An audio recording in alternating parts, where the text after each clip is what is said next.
House, please. Thank you, Mr. Chairman. कुछ चीज़ों को रिस्पॉन्ड करना चाहूँगा और बड़े इख्तिसार के साथ। जी। सब्जेक्ट बड़ा वसी है और ये संजीदगी का मुतकादी है और ये एक डिटेल्ड ब्रीफिंग का मुतकादी है, क्योंकि मैं इस नतीजे पर पहुँचूँ अपने तमाम दोस्तों को सुनने के बाद कि दो ही वजूहात हो सकती हैं यहाँ पर जो सवाल उठाए गए। एक, या तो पूरी तरह इंफॉर्मेशन उन तक नहीं पहुँची या अपनी किसी मजबूरी के तहत अभी भी इस संगीन कौमी मसले के ऊपर सियासत को सेहत के ऊपर तरजीह दी जा रही है। जनाब चेयरमैन, मेरे कोलीग्स ने भी ये बात की, ये जो मर्ज है बल्कि ये जो वबा है ये सिर्फ पाकिस्तान के लिए नहीं, इसका सामना पूरी दुनिया को करना पड़ा। हम जब तक चीजों को एक बैकड्रॉप में नहीं देखेंगे हम सही तरीके से इवैल्यूएट नहीं कर सकते।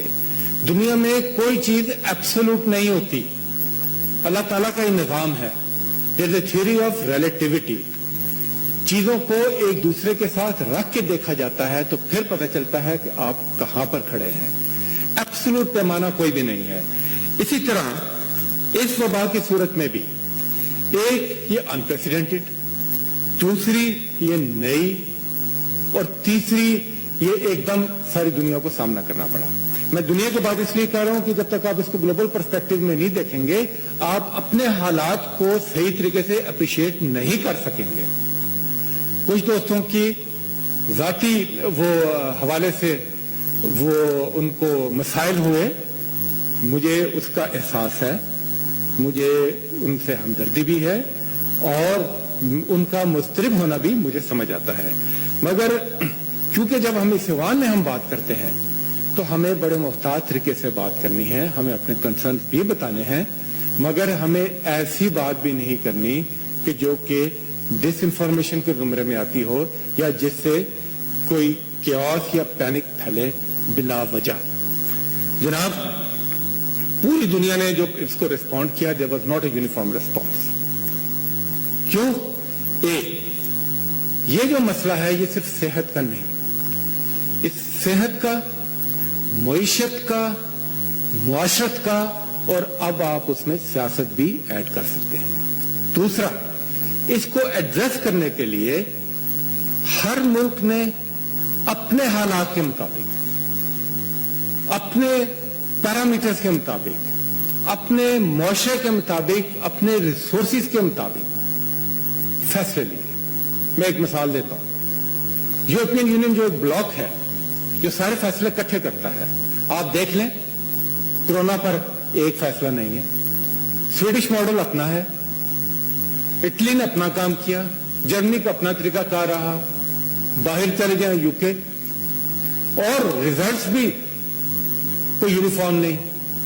ये नहीं कि एकदम लॉकडाउन हो गया तो रिजल्ट बहुत अच्छे, ये भी नहीं कि लॉकडाउन बतदरीज हुआ तो रिजल्ट बहुत बुरे, ये भी नहीं जैसे स्वीडिश मॉडल है कि आपने लॉकडाउन किए बगैर इसको मैनेज करने की कोशिश की। तो ये सारे मामलात, अब मैं मुख्तसर करते हुए बात करना चाहता हूं पाकिस्तान की। यहां पर सूबों की बात करते हैं, यहां पर हुकूमत की बात करते हैं, आप ये क्यों भूल जाते हैं कि जितना अरसा आप लोग हुकूमतों में रहे, आप सेहत के निजाम के साथ यहां क्या करके गए, किस किस चीज का नोहा पड़े यहां पर, किस किस चीज का जिक्र करें यहां पर। फिर कहते हैं पीछे ना जाएं, पीछे ना जाएं तो आगे कैसे बढ़े। जब पीछे देखते हैं तो पता चलता है कि हमने कितने कदम आगे उठाए हैं, हम कितना आगे गए हैं। ओदा साहब तशरीफ रखें। जब ये इशू उठा तो कितनी लैब्स थी यहां पर? सिर्फ 2 बायो-52 लैब्स थी। हमने इन तमाम चीजों को इंस्टीट्यूशनलाइज किया। सूबों की बात करते हैं, मुझे बताएं 18th अमेंडमेंट के ऊपर जब हम यहां बात करते हैं तो यहां शोर मच जाता है। 18th अमेंडमेंट के तहत किसका इख्तियार है सेहत के मामलात के ऊपर? सूबों की जिम्मेदारी है। मगर इसका यह मतलब नहीं है कि हुकूमत, वफाकी हुकूमत اگر ایک وبا آتی ہے تو وہ اپنی ذمہ داری سے ہو، نہیں، ہرگز نہیں. صوبوں کو اکٹھا کیا، یہ کہا کہ سیاست ہوتی رہے گی، مل کر ہم نے اس کا فیصلہ کرنا ہے. انسٹیٹیوشنلائز کیا ڈیسیژن میکنگ کو. این سی او سی ابھی ہمارے کولیگ نے بھی ذکر کیا کا ادارہ قائم ہوا. ڈیسیژن میکنگ پروسیس میں سارے لوگ شامل ہوئے، ہر فیصلہ ان کی توثیق کے ساتھ ہوا. اس کے بعد کیمرہ یا کوئی اور فورم جب وہاں جاتے ہیں تو موقف اور ڈیسیژن میکنگ میں موقف اور. میں سمجھتا ہوں ہمیں ان چیزوں سے آگے بڑھنا چاہیے. تیسری چیز یہ بھی کہا گیا اور مجھے افسوس ہے کہ میں نے تو بڑے صبر کے ساتھ تمام دوستوں کو سنا بھی، انتظار بھی کیا، مگر اگر وہ یہاں موجود ہوتے تو شاید ان کو ان کی سوالوں کا جواب شاید وہ بہتر طریقے سے سمجھ سکتے. یہ بھی کہا گیا کہ ایک دم اتنی اموات بڑھ گئی ہیں، اتنا اضافہ ہو گیا ہے، حکومت کو پتہ نہیں. گوگل کر لیں، خود دیکھ لیں. پہلے دن سے حکومت نے جو نظام بنایا اس میں یہ پروجیکشنز پہلے دن سے ہو رہی ہیں. وہاں ڈیٹا سائنٹسٹ ہیں، ایپیڈیمیولوجسٹ ہیں اور ڈیٹا کی بیس پر پروجیکشنز ہیں.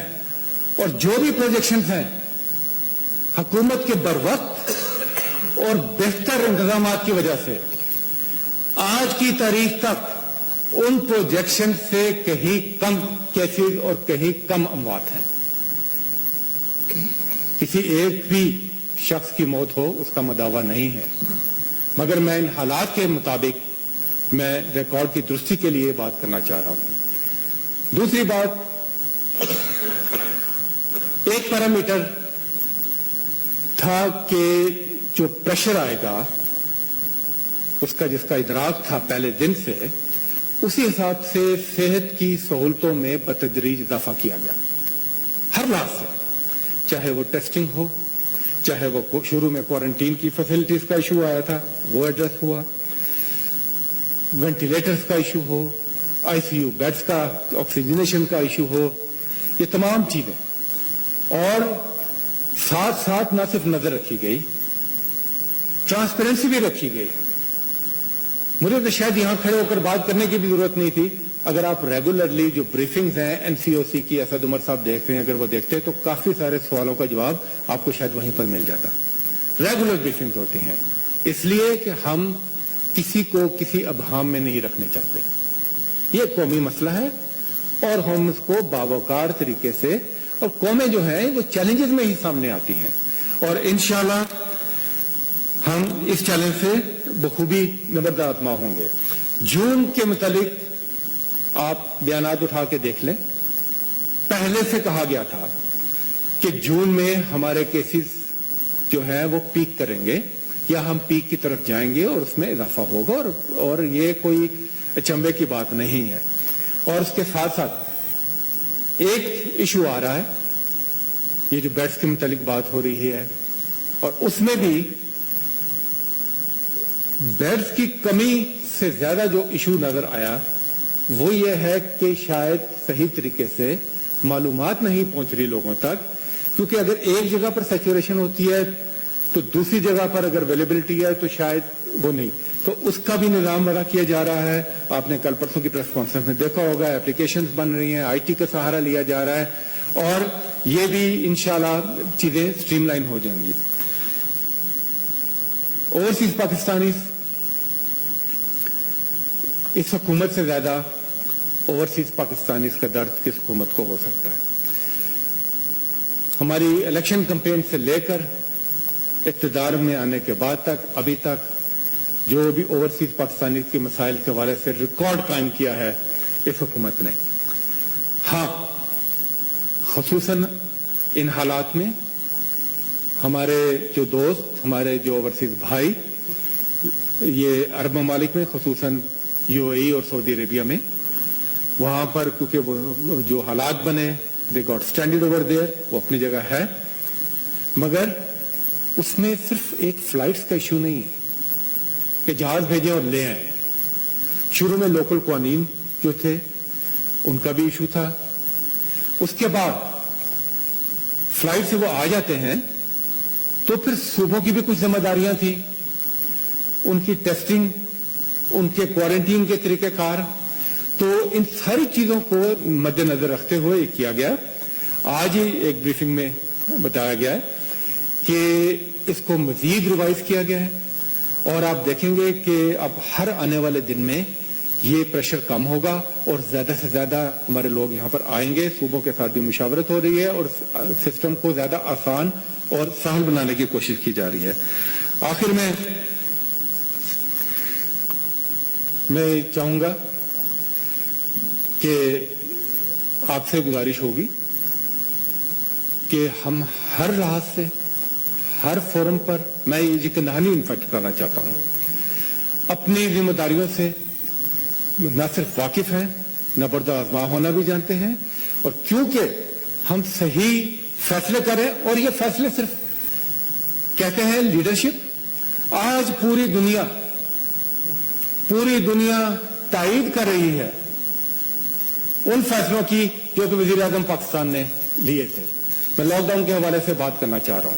पहले दिन उन्होंने ये कहा था कि आप ये देख लें आप इसको कब तक सस्टेन कर सकेंगे, और अब आज देख लें, विजुअल्स मंगा लें, आज पेरिस के विजुअल्स मंगवा लें, आज इटली के। तो हम हर वक्त हाजिर हैं, खंदा पिशानी के साथ।